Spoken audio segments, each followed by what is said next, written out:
Hey, what's going on, guys? If you're interested in getting into painting your Gunpla and you're a beginner, this video series is for you. This is going to show you exactly how to do it as a beginner getting into it. Now, whether you've been building model kits for a long time or not very long at all, or if you're building your very first model kit, you can absolutely get into painting, and I would highly recommend that you do because it's really fun and it allows you to customize your Gunpla more and more. It's a really satisfactory way to enjoy this hobby even more once you open up the world of painting to yourself with your Gunpla hobby. So, as I said, this video series is going to be comprised of 3 parts. The first part, part 1 now, is all about the prep work, which is really important to get into doing proper prep work and really thinking about that before you get into painting. Part 2 is going to be about the painting itself. Part 3 is going to be about the finishing stages that you're going to do after the painting. And for this video series, we are going to be using spray cans. Now, there's basically 3 different ways to go about painting Gunpla. It would be hand brushing, spray cans, or airbrushing. What I would recommend you guys to do most would be airbrushing, but as a very beginner, I think a good way to start off is with spray cans, just because they can be a little bit less intimidating. You don't have to go through the process of actually buying an airbrush and compressor and all this extra stuff that you need for airbrushing. We'll talk some more about that later, but as a beginner, for at least maybe your first couple of kits, you may want to try spray cans just as a good way to try out painting and see if it's something that you really enjoy. We'll talk a whole lot more about paint and painting in the next part of this series, and then I will be doing, after this series, a second series which will be going through about how to paint a kit with an airbrush. But basically, the long and short of it is that if you're not able or not ready, or maybe you can't afford or just don't have the space to do airbrushing, like I said, spray cans are a good way to start off just to get the feel of painting. But the reason why I say you should only stick with spray cans for maybe a couple of builds just to get the feel for it and not stick with it for too long, because ultimately these little cans can add up. If you're going to be painting kit after kit after kit with spray cans, you're going to ultimately actually spend a lot more money than if you would have just gotten into airbrushing. So while I do recommend spray cans for a beginner, I don't recommend sticking with it for too long. You should eventually, if you're able to, get into airbrushing. It's just much more cost effective. You waste a lot less paint with these. Because of the way that they work, spray cans spray a really wide angle of paint, and so a lot of that paint doesn't actually go into the part where you want it to and just kind of goes off into the air. With an airbrush, you have a lot more control of where the paint actually is going, and also, of course, you have a lot more control over your colors. You're able to mix colors and adjust your colors as you want, whereas with this, you're just stuck with whatever you get out of the can. So all that said, let's get into it. The kit we're going to be using for this series is Bandai's entry grade Lah Gundam. Now, the entry grade kits are great if you're wanting to get into painting, just because number 1, they're very cheap, number 2, they're very simple in their construction, number 3, they're not perfect. They do have some things like seam lines on them, just depending on the kit, they'll have different issues, but the Lah Gundam, for example, is based off of the ARC-72 Gundam, so it will give us a chance to also practice seam line removal, and that's the other thing that I want to stress to you guys in this video, which is the prep portion of the series. Getting the basics down of Gunpla and just plastic modeling in general is really important when it comes to cutting out the parts, removing the nub marks, removing seam lines, removing mold lines, all this stuff that we're going to cover in today's video. Really important skills to master kind of before you worry too much about kit bashing and customizing and panel line scribing and doing all these more kind of advanced techniques. It's really important to have your basics down, because if you're going to be putting a lot of work, especially into painting and customizing and doing all this, if your end result is going to have unsightly features like nub marks not cleaned up properly, seam lines not closed up properly, things like this, then it's just kind of a shame, and so that's why I recommend mastering these techniques first. And so let's get into it. One thing about the entry grade kits is that they're molded with touch gates, which are made for snapping the parts right off the runner just by hand and not using nippers, but we're going to clip a little bit further away from the part to give us a little bit of that gate that then we can cut off carefully with a knife and then sand that down with a sanding stick. In this case, I'm using an Infinity soft sponge type sanding stick, and I really prefer the sponge type sanding sticks because they're rigid enough to sand flat surfaces, but they have enough give because of the sponge in them to sand round surfaces as well and not flatten them off. One easy modification we're going to make is cutting off the flags of the V-fins. So how you're going to do this is just by cutting about halfway off with nippers. You don't want to cut it too close with the nippers, then you want to go down with your knife or file it down a little bit, and then lastly you want to go at it with a sanding stick to get the V-fin nice and sharp.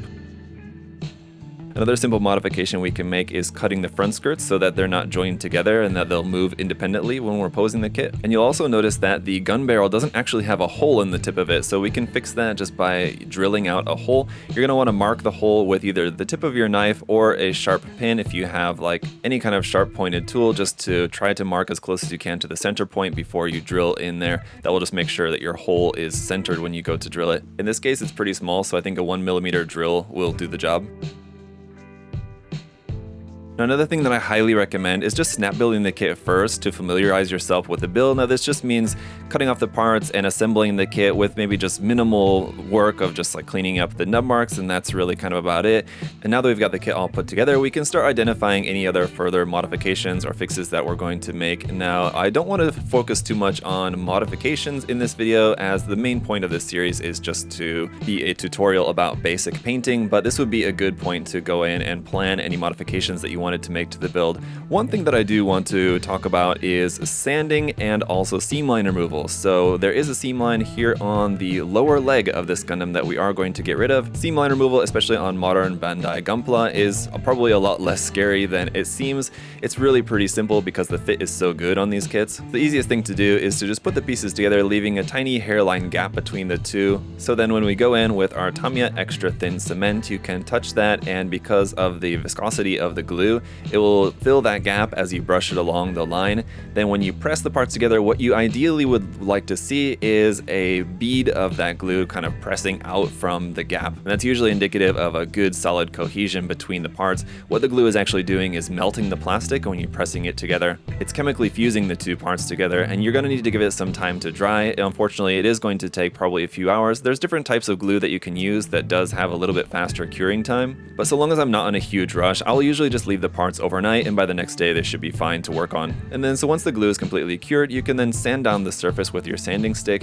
I also sometimes like to use a file just at first, because you have that bead of glue that's sticking out at the top, which can take a little while to sand down with a sanding stick. Usually a file just makes quicker work of it. File it down lightly at first, and then go over it with your sanding stick to get the surface all nice and smooth, and voila, no more seam line there. Now while we're here, we can go over sanding the rest of the kit, because there's two things that you want to look out for: mold lines and also sinks in the plastic. Now mold lines are going to be these lines that you see along the plastic, and what that is basically the line left over from where the two halves of the mold meet together. You get a little bit of plastic along that line, and it just makes for a little kind of unsightly aspect of the model that it's better to get rid of, especially once it's painted. It's going to be very, very much more apparent, so it's better to get rid of it now. And there's a number of different ways to get rid of mold lines, just kind of depending on the size of the mold line and the extremity of it. Sometimes they're a lot worse than others, where you have two sides of the mold line that are much different in terms of their height of the plastic. And this is one instance where glass files can really be quite useful, because they're not as harsh as using a traditional metal file. You're just going to want to look over the entirety of the kit, looking for anywhere where there's these mold lines. They're going to be on Gunpla kits, most notably usually on joint parts, on the elbow joints, knee joints, on your weapons. And pretty much every piece is going to have a mold line on it. It just may not be right always through the center of the piece. Sometimes it will be down the side or along an edge, and what you'll have in that case is just a little bit of a sharp edge to a piece. So that's why sanding is important, to get rid of these sharp edges of the mold lines right along the edge of the pieces.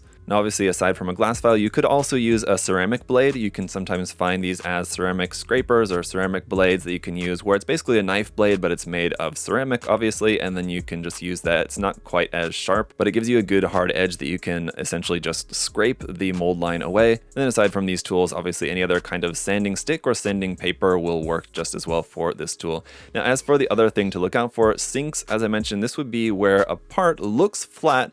It's only once you sand it down you notice that it's actually not perfectly flat. You'll notice there's a bit of a dip in the plastic. It's very, very difficult to notice at first with the naked eye, but trust me, once you get paint on the parts, any imperfections like this are going to be much more noticeable. So while you don't necessarily need to sand every single little surface of the kit, anywhere where it's especially like a little bit of a larger surface, just try sanding it with a sanding stick. And if you do notice that it does have sinks in there, sanding it flat will give you a much better surface once it's all painted, a nice flat and clean surface. So we're almost done with our prep work for the Gundam, and it may seem like there's a lot of steps and a lot of work that goes into the kit before it's ready to paint, and yes, that's exactly the point. There are a lot of steps to the process, and if you really want to make your Gunpla look its best, that's why it's important to follow all these steps so that you really get the best results. Now there's two other seam lines that I do want to get rid of on this particular kit. One is on the head, and the other one is on the beam rifle. Now these are going to be a little bit more complicated than the legs because the leg is a large, mostly flat surface where we had the seam line and there's not any detail there. It was pretty easy to get rid of. The one on the head and on the rifle are going to be a little bit more challenging just because they're around much more detailed little areas, and the same rules are going to apply the same way to get rid of the seams. You're just going to have to be a bit more careful when it comes to cleaning up the seam after the pieces have been glued together, and especially in the case of the head, we are going to have to do a little bit of modification because the face parts are meant to go together in the head as the two pieces are sandwiched together, but we're gluing those pieces together, so we're not going to be able to do that. We are going to have to just slightly modify the parts for the faceplate so that later, once the head parts are glued together, we're able to insert the face parts up from the bottom rather than in between the two halves.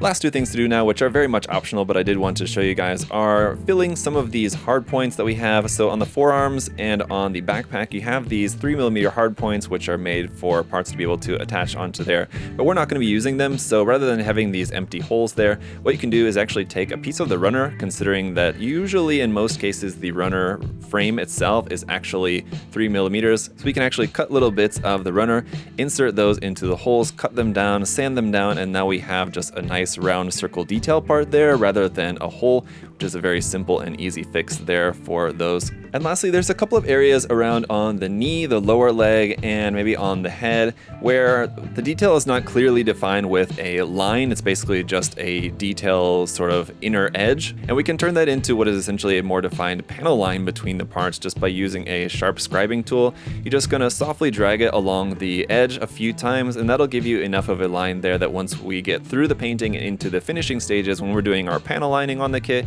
we'll have a much nicer, sharper, crisper line there to fill with our panel line wash later. Whew, all right, so now we should be really familiar with the kit now that we've built it. We've disassembled it for doing all of our fixes, sanding, all of our prep work. Now we've rebuilt it again and we're ready to start planning our painting on this. Now, admittingly, after putting it back together again, after doing all your sanding and prep work, not totally necessary, but it does just kind of help you to visualize everything that needs to be painted and exactly where you might need to do masking, if you need to do certain colors before other colors, if there's going to be any masking involved.